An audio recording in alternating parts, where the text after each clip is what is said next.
to this afternoon's session, which is going to be on stem cell-derived microglia and applications.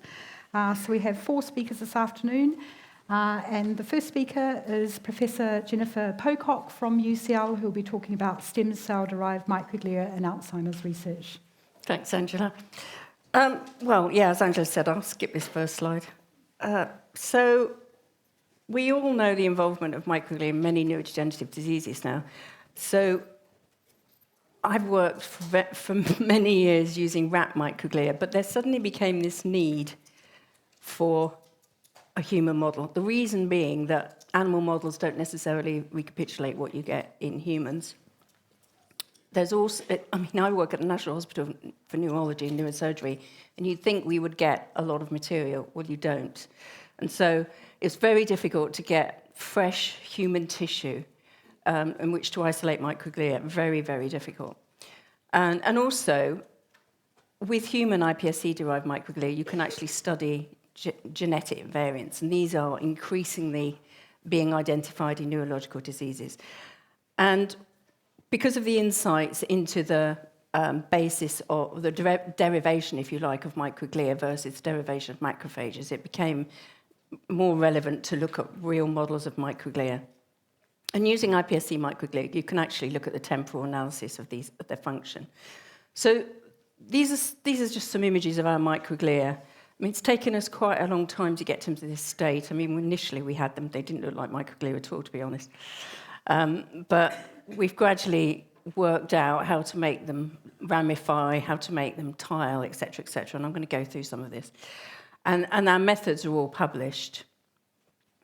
So this is what I was talking about, the fact that you get these you're getting more and more microglial loci in terms of disease and variants in disease. And so the idea is you can now look at all of these. You can either derive them directly from patients, which is what we've done with the TREM2 R47H and the T66M het variants, or you can CRISPR modify the actual microglia.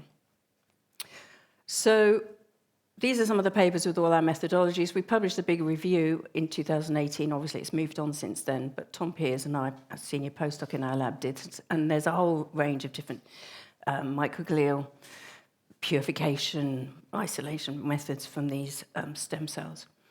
So we've been interested, because of our collaborations with John Hardy, we've been interested in TREM2 variants, along with other people, obviously. And we've been interested in these variants, I can't see if you can see that, W50C, R47H, and T66M. And we first started working with T66M.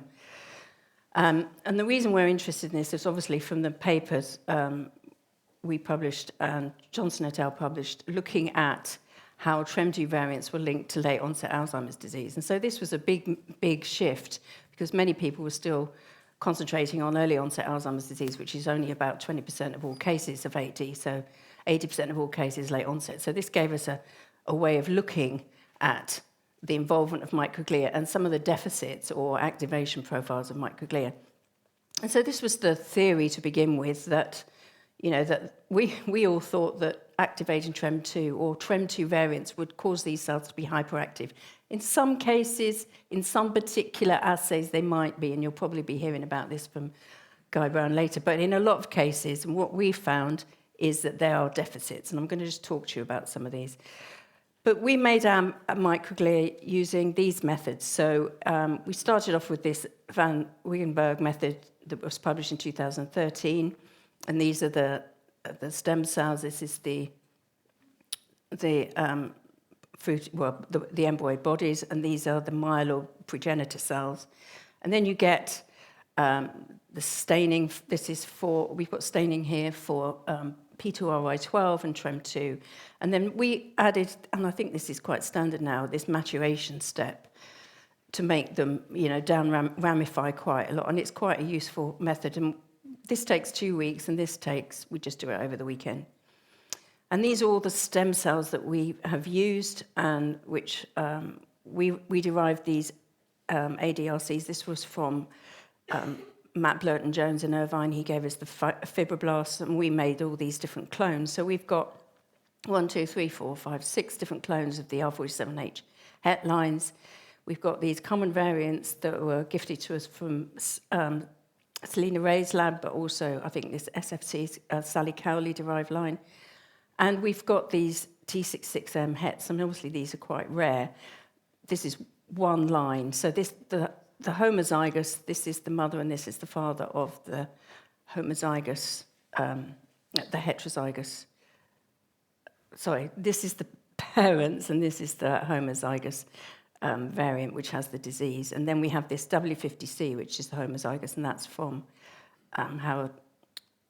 Henry Holden at UCL.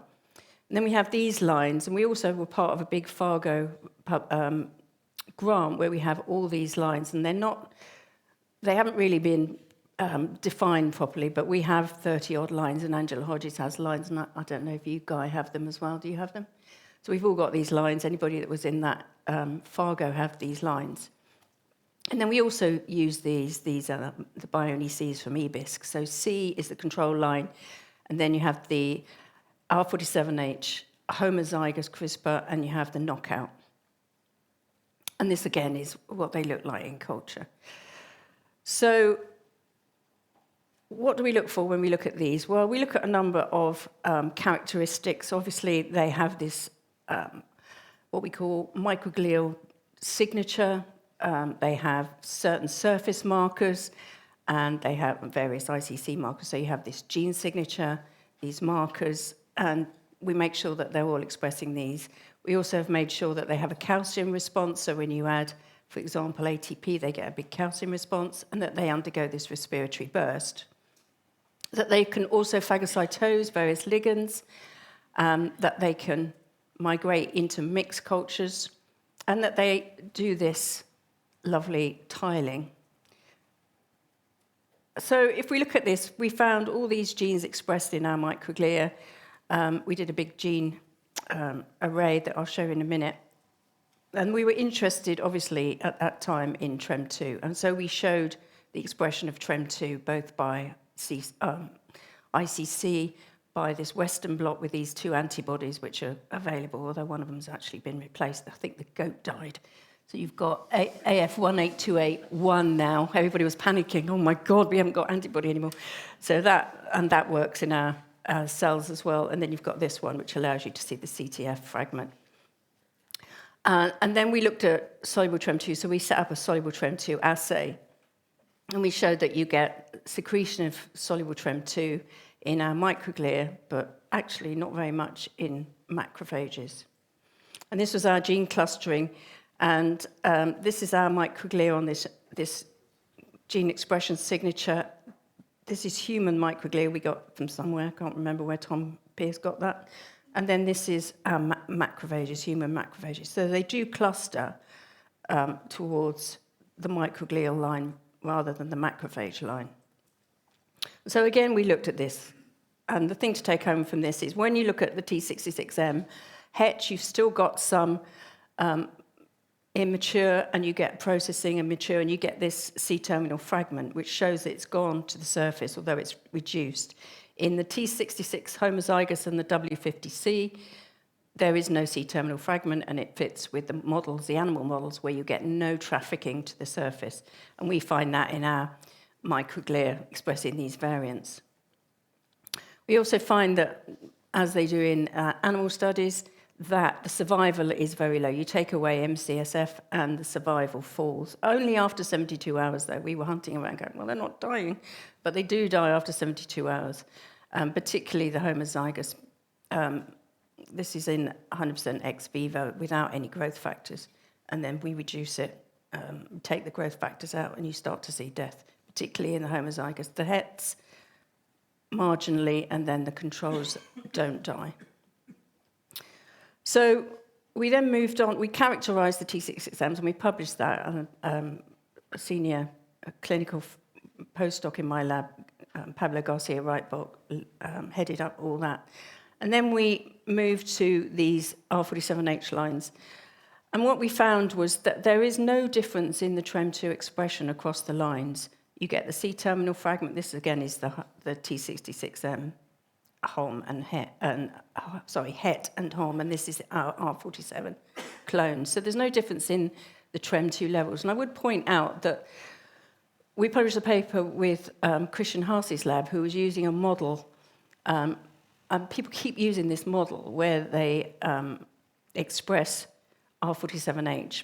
But we found in that model with Christian Haas's group that there is a splice variant where you get a reduction in the mRNA for TREM2. So basically, you're looking at a model which is more like a T66M het. It's not a real R47H. So just be aware if you're starting to use animal models that look up that paper. So basically, you don't see a change in the expression of TREM2 in R47H. So that means it all gets to the surface. So, and also you get the same secretion level of this inflammatory cytokine TNF-alpha with LPS, which isn't surprising really. But anyway, so you've got the same level. So one of the other things we're interested in looking at is combatant phagocytosis. And we've looked at E. coli, pH rhodo E. coli, synthetic beads you can look at, but I don't really think they tell you anything because it's not, unless they've got a tag on them for a particular ligand. And then amyloid beta, obviously, that most people are interested in if they're working on AD. And we set up this model where you just get any old cell line. We happen to use SHSY cells, blast them with heat, 60 degrees for a couple of hours, and they start expressing phosphatidylserine on the surface because it's flipped out. And then you can use that as a PS ligand of TREM2, because PS is a ligand of TREM2. We have used liposomes. I was just talking to someone at lunch. Lunch, it was lunch. And they are a bit of a pain to use. So this is our model for activating TREM2 as a ligand, phosphatidylserine. We've also looked, this is recent data from a postdoc in my lab, Fatini Vassilopoulou, and she's looked at phagocytosis of A-beta in common variant. This is the lines that have been CRISPRed, the TREM2 homozygous line and the TREM2 knockout. And when you compare it back to control lines, there isn't really an awful lot of difference. And then we activate them, you get more A-beta phagocytosis, a little bit less, and less here. So it's not astoundingly large amount. Over time, it might be more. This was over 2 hours, so you might see chronic exposure to these may build up in the cells, but we haven't done that, so that might be worth people looking at. So we looked at phagocytosis in the T66Ms. This is zymazone. This is a TLR2 ligand. Really doesn't affect them. E. coli, TLR4 ligand, a little bit of a reduction in the homozygous T66M. Cetylated LDL, that didn't really get affected. And then, more obvious, the phosphatidylserine from the apoptotic cells, you start to see a deficit in the phagocytosis in these cells. So they have a deficit in the ability to, well, I mean, it's not surprising, it's not much, there's a reduction at the surface, so they can't bind phosphatidylserine and they can't remove apoptotic cells. And this is in accordance with what you see in patients, where you see a buildup of apoptotic cells. So they can't clear these cells, and it builds up. Then we looked at R47H. This is PS+. It's really not significantly reduced in the R47H variants.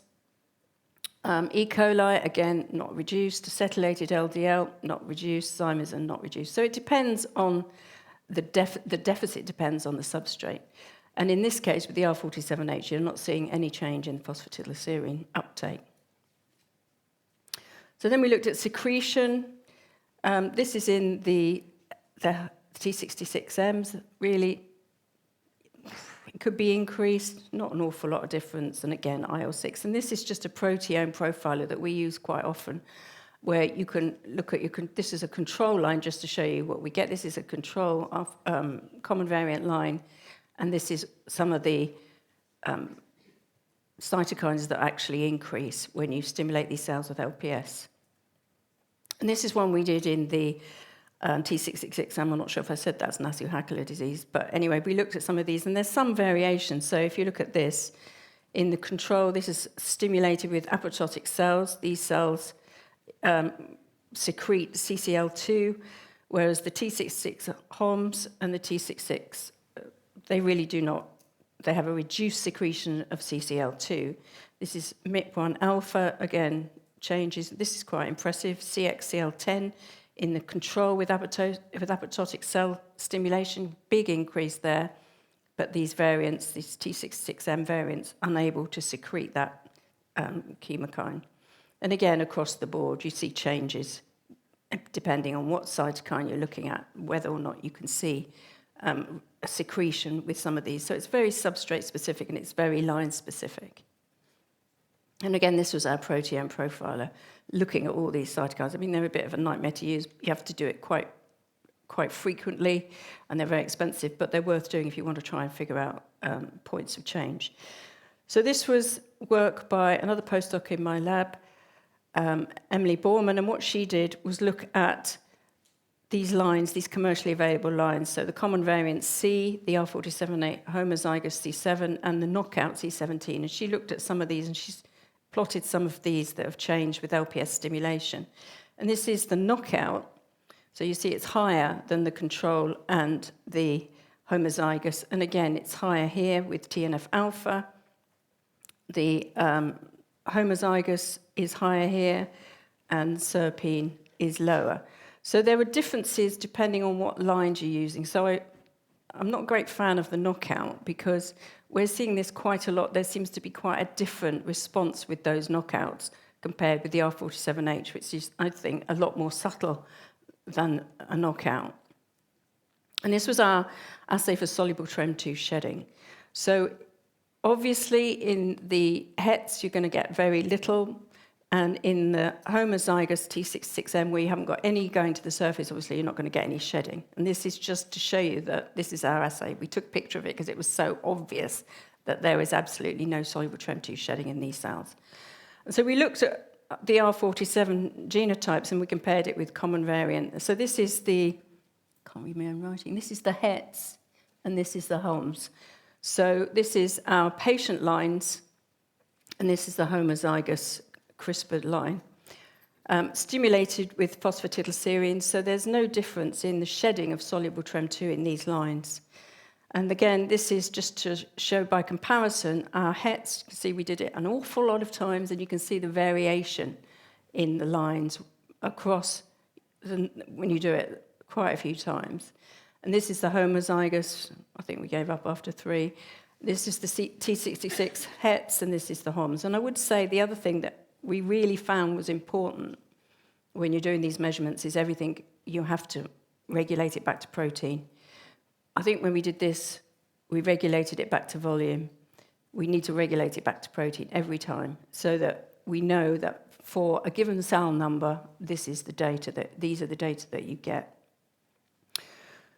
So the other thing we did, we developed some CRISPRed BV2 cells. This was with a PhD student in my lab, whose name has just gone out of my head. But, come back. So what he did, he went through 1,000 different clones to knock out these. And what we found was when you did 1 round of CRISPR, you got a sort of heterozygous phenotype. And when you did 2 rounds, you got a knockout.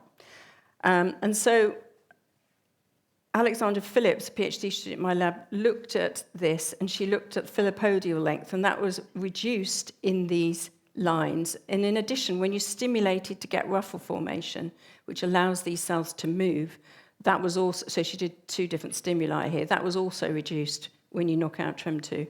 So she analysed all these little ruffles with this, following this phalloidin staining, and found that this was all affected. So they have cytoskeletal changes.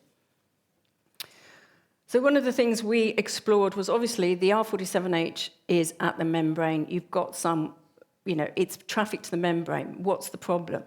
So the problem is that there's no downstream signaling through that receptor. So normally you get TREM2 signaling through DAP12. Right underneath that, you've got phospho-SYK, then phospho-ERK, and this SARC kinase, phospho-SYK, and phospho-ACT, phospho-ERK.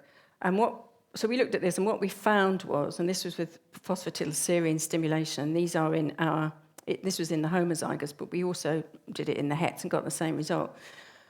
this is after the phospho-6. So phospho-6 is downregulated. It's very difficult to capture this because it's so fast and also a very low signal. But you do see phospho-ERK, and that's reduced. We also see phospho-ACT changes, but we decided to pursue this pathway here. And so that is significantly affected by this R47H variant. So we looked at what the ramifications of that would be to the cell. We published it here, and what we found was, using various different drugs to interrogate this pathway, we found that you have blockage of phospho-6 phosphorylation, or reduced phosphorylation, reduced ERK phosphorylation. This leads to reduced ASC spec formation. I mean, we thought it wouldn't be this, but believe me, it is. NLRP3 inhibitor we used, and this inhibitor here, and we found that the NLRP3 inflammasome was suppressed, caspase-1 activation was suppressed, IL-1 beta production and secretion was suppressed. So there's a lot of work been done on the inflammasome activation, and we're going to hear about this from various people, David Proff, and I don't know if Michael Henniker's here. But in these cells, you cannot, there is a block on the ability of these cells to activate the inflammasome. There you go. So these are the people that have done it. So we then thought, well, you know, there's various ideas about microglia. They're a bit like cancer cells. They can use glycolysis. They can shift from oxidative phosphorylation to glycolysis. And they need that to generate the energy to allow them to express huge range of genes and proteins, et cetera, et cetera. So normally they will use oxidative phosphorylation to just tick over and to do what they need to do in terms of surveying their microenvironments. But to actually upregulate any sort of process in the cells, they need to switch to glycolysis. And so we use these seahorse analysis to probe this, and this is the work of Tom Peers in my lab. And so what he found was when you stress the cells basically with oligomycin, FCCP, and then anti-mycin A and rotenone, this maximal respiration is reduced in these lines, and it's almost like a concentration dependency. So it starts off here. These are the W50Cs and the T66 HOMs, then you've got the HETs, then you've got the R47Hs and the HOMs, and then you've got the common variant. So they have their ability to generate energy through oxidative phosphorylation is reduced. And then Tom looked at this, which is glycolytic stress, so you can look at how their ability to shift to glycolysis. And what he found was that this was also reduced in terms of their overall glycolytic ability and their glycolytic capacity. So that means they can't, even if their oxidative phosphorylation is low, we thought, well, probably they're all glycolytic, but they're not. They're actually unable to even do that. And this is the outline of this. And what he found was, with all these different lines, you can see here, this is the control where you've stimulated with LPS and interferon gamma. It can completely switch to glycolysis, whereas all these different lines with these TREM2 variants, they're kind of stuck halfway between the ability to undergo oxidative phosphorylation to glycolysis. And at the moment, we're still looking at, there was a paper a couple of years ago looking, I think it was Uland et al., where they looked at the metabolic fitness of TREM2 variants or TREM2 knockout mice, and they said that it's dependent on citrate. So we've looked at citrate and pyruvate, and we're now trying to, well, we've identified, I've just got to publish it, we've identified that there are two different pathways that each of those substrates can modulate. Because one of the things that's critical for phagocytosis in microglia is that they require, well, particularly macrophages, I'm not sure about microglia, we'll find out, but it's driven by glycolysis. So if we have a deficit in their ability to phagocytose because of the TREM2 variant, and because they're also deficit in their ability to produce energy, then you're going to get a deficit in the ability to phagocytose apoptotic cells. And then this is just the final analysis of these cells to show that, you know, well, this is kind of weird because in the control, when you add apoptotic cells, it's pretty much the same. But if you add apoptotic cells to these homozygous and heterozygous variants, they increase their mitochondrial respiration, but they still aren't able to switch. So interesting. And the other thing we found is if you add lipids to these, they can also increase their mitochondrial respiration. So there's definitely some link between their lipid metabolism and their ability to modulate this pathway. Can't seem to go. Ooh, it's gone too quickly. So overall, what we found with these cells is that it wasn't as clear-cut as we thought it would be. We thought they'd be activated. And people are saying, oh, they're hyperactive, but I think actually they're not. They're almost kind of starving. They can't move very well. We've done scratch assays. They can't move very well. Their survival rate is lower if they don't have the growth factors around. The phagocytosis is affected in some ways, and some ways it isn't. You get very minor changes in cytokines. Obviously, I showed you with the apoptotic cells, there are changes. Metabolic status really is critical in these cells, and SHED-TREM2, again, it's not really modulated in the L47H as much as it is in the T66M. And it's interesting with the T66M, so talking about FTD, patients with the W50C variant, they have FTD-like dementia. So it would be quite interesting to look at TREM2 in these patients. So finally, both Nasu-Hakola-derived T66M and R47H variants, both have critical changes in their bioenergetics. Our knockout mouse lines have deficient filopodia and ruffle formation, so that has implications for movement. Soluble TREM2 is absent from Nasu-Hakola disease, obviously, because it's not at the surface, but it's not reduced in the R47H. Phagocytosis and cytokine secretion, it depends on the stimulus and the substrate, whether or not you're going to get phagocytosis or not. We all know this now, I'm just putting it here for people who don't know, that Nasu-Hakola disease are trafficking, whereas the R47H are intracellular signaling problems, so they're different. So if you're looking at a knockout, are you looking at this one, or are you looking at this one? So basically, they're slightly different. And finally, the people who did the work, Tom Pierce did all the metabolic assays. This is the guy, Claudio, who did the BV2 cell production. Pablo did the initial work on T66M. Kat did the inflammasome. Alex did the filopodia work. And Anna Malek did a lot of work on exosomes, but I'm not going to talk about that because that's quite another whole other area. And then Fatini did the A-beta uptake. Finally, all the people that have supported it. And just in case somebody asked me the difference between microglia and macrophages, here they are. Thanks very much.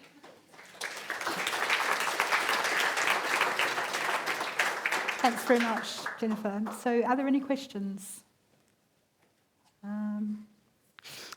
Yeah. Oh, Guy, have you got the microphone?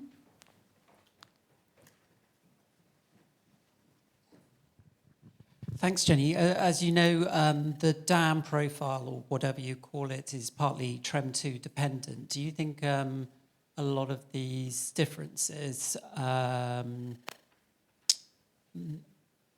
may be related to DAM or disease-associated microglia? Would they have these metabolic differences? Well, I don't actually think so, because I think these, I mean, it sounds weird, but I think, okay, they're in AD patients, so you think they're DAM, but I think they're I'm not going to say this, but they're almost opposite of DAM, because he's nodding, glad somebody agrees. So, you know, they're not inflamed, they're not going around munching up everything possible. Okay, we know they're doing with your stuff, they are, but in one particular aspect. But in other aspects, I don't think they are. I just don't think they're able to do this. So I don't think they're like, you know, I don't like categorising them in terms of DAM, to be perfectly honest. I find it like a bit narrow, but I would expect, and we'd have to go into this, but I would expect that they aren't DAM in the classic DAM signature.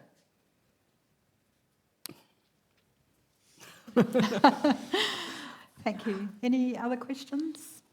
Up the back. Can I just check also if there's any online as well?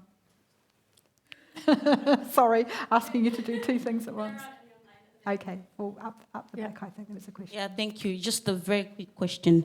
Apart from the maximal respiration that you checked, did you also check for the other metabolic parameters like the ATP production or the basal respiration that can also be gotten from the CRs? Yeah. Basal respiration isn't affected. ATP production, we kind of think it's a little bit lower. Well, it's definitely lower in the T66Ms, not so obvious in the R47H. So, yeah, they have a lower ability to produce ATP, definitely. Okay. Any other questions? Otherwise, thank you very much, Jennifer. We'll move on to our next speaker. Who's that?